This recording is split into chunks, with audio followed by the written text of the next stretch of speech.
Welcome to GigFaster TV, and if you're listening on the podcast to episode, what is this? Episode 43 already in the podcast. And we didn't start doing the YouTube TV until halfway through there. Some changes are going to be coming up in the future, but there's a lot of good content on here. If you haven't watched or listened to the other stuff, make sure you subscribe, hit the bell, and check it out. And today we're going to talk about how to be a music publicist.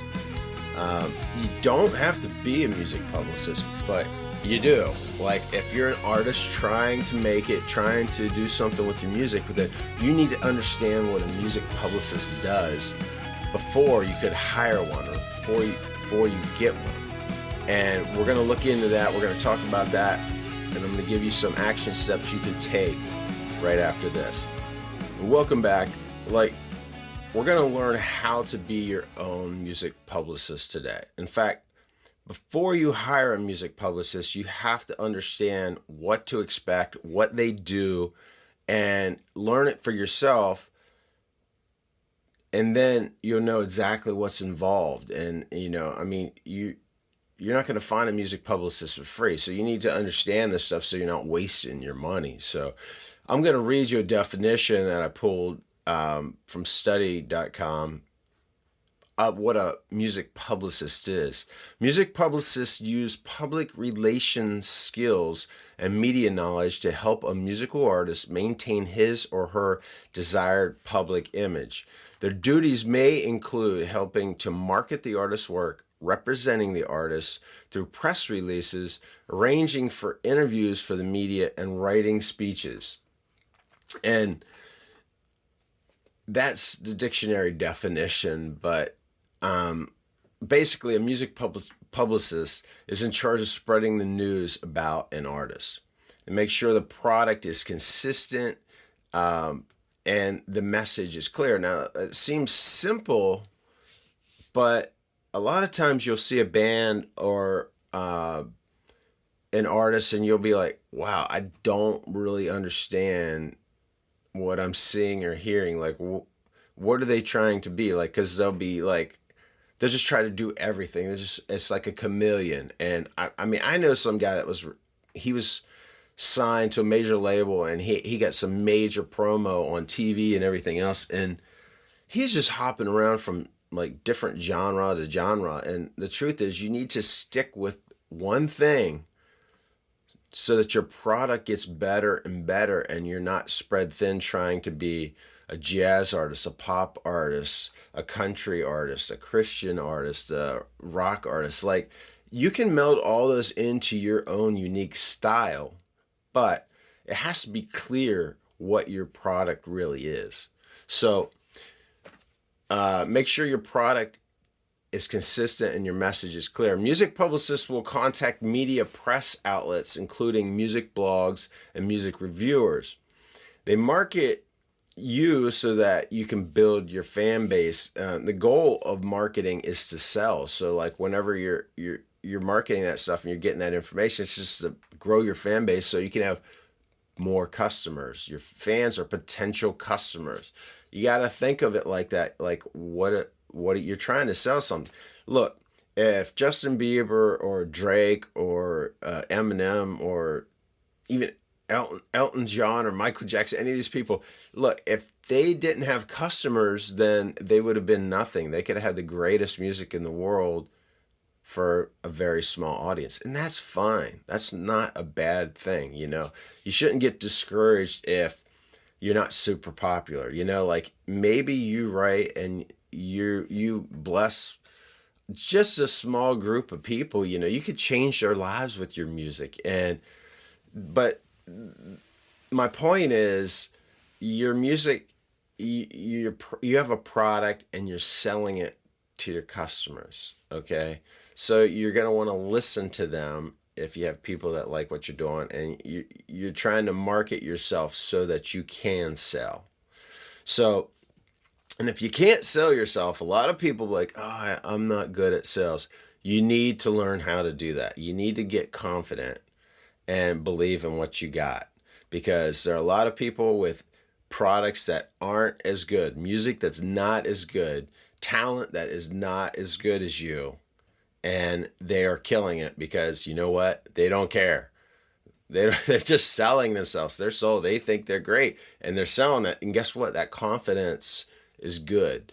Cockiness, no. Confidence, good. So before you hire a music publicist, you really need to know how to market your music. And your music is your product. That's the whole kit and caboodle, yourself. Now here are 5 things I came up with for you, 5 steps to being a music publicist. Now, number 1, I mean, we've already kind of hit on this. You got to know your product. Now, you need to know your product inside and out. You need your music, the message, what the image you're trying to portray, and how you want to be seen in the public eye. Like, this is important for you so that you stay on track. Like, what are you trying to be? Like, I'll tell you, I was guilty of this myself, in that something new came out in the music world, and it was kind of like I felt like I needed to adjust, and I needed to do that because nobody's going to look at me otherwise. But really, what I should have been doing is focusing on what I was trying to be myself. Because you think about it. Think of the biggest bands that have changed history. Who do they sound like? Nobody. They sound like themselves. They're not trying to be a part of a grunge movement or, or this movement or that movement. They're being themselves. Now, if they happen to be included in something like that, great. But they knew their product and they stuck with it. And you do that, then you'll know if the music publicist is trying to spin you away, like, hey, no, that's not the way, what we're trying to portray here. That's not what we're trying to do. So that's number 1, know your product. Number 2, be unbiased. You got to look at it, and it's so hard because, you write these songs and you take your picture and it's you, it's not like, hey, I made a phone, here's my phone, or something. It's you. So it's so easy to take it personally, but you really got to take a step back and look at it, look at your songs, look at your image, look at your music, everything through the eyes of a potential fan or somebody else. And it's hard because it's, these songs are your babies. You came up with it. You're like, you love it and you see the beauty in it. And there's a possibility that a lot of people will see the beauty in it. You just got to get it in the right eyes, and ears, but you got to look at it unbiased. Don't be so set that you don't want to change something. Because if you take a song and you take it to one of the producers, like a really good producer, they're gonna be like, oh, okay, yeah, no, this is what we need to do. We need to cut this. They take something good and make it great. So always be unbiased and be flexible, willing to do that. This is number 2. Number 3, change as necessary. If something's not working, then fix it. If you hear the same feedback more than once, then you really need to address it. Maybe there's some truth to it. I mean, you listen to what people say and take with a grain of salt. But if you're hearing the same thing over and over again, then maybe it's something you really need to fix. Number 4, promote to the best places. Now, you don't want to just throw everything at the wall and hope something sticks. You be selective where you promote your music. You look for people similar to you, similar styles, the right genres, and then you submit your music to those blogs, those music reviewers, those press outlets. That's what you need to do. Start with the small indie ones, and then once you get some momentum, you get some press, then you can include that whenever you're sending to the bigger ones. And that's like that social proof you need. It's like, nobody wants to take the first step or chance for an artist, okay? You've probably already discovered that. But once you get that chance, once you get that person and you get one, the more you get, the easier it is. The easier it is. It's kind of a funny story. It's like, you have to pay for everything when you don't have money. But then once you get to a point where you're so rich, everybody wants to give you everything. I'm not at that point, by the way, but it's like, it's so funny when you have the money, like everybody wants to give you this stuff, like it's the same way with the press. Once you start getting it, it's like ball rolling, momentum, everybody wants in on the action at that point. So, but you got to start small, promote to the best places, the small places to start. Now, number 5, it's what I say all the time. You can't quit. Rarely is anyone an overnight success. Like, nobody is. 99.9%. Everybody like, oh, wow, where'd they come from? They come out of nowhere. It's like, yeah, they've been working for the last 10 years on it. Really focused work.